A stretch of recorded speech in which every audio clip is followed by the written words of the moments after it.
Hello everybody, I'm Richard Holdener and welcome to another episode of Speed Secrets. This episode is all about intake manifolds. Now if you're an LS guy, chances are you heard the name Dorman.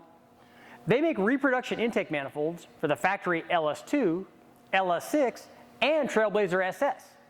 Today we're going to take a look at their LS2 manifold and we're going to compare it to the factory Trailblazer SS. And I know what you're thinking, hey, why are we comparing it to that manifold and not the factory LS2? Well, the answer is simple.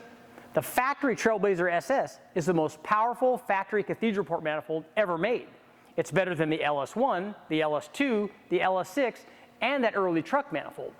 And what we're hoping is that Dorman LS2 makes the same power as the Trailblazer SS. If it does, then we have all that power in a low-slung package that fits under the hood of Camaros and Corvettes. So how did it do? Let's find out. The intakes were run on a 5.3 liter,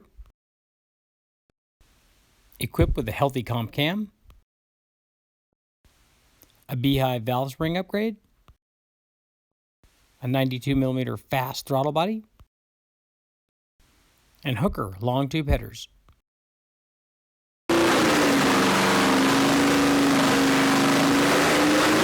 And here's how they did.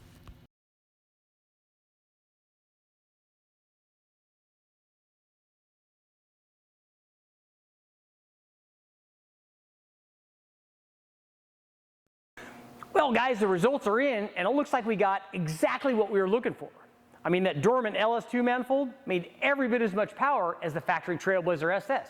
And that's good news for guys that got hood clearance problems, because now we have all that power in a low slung package.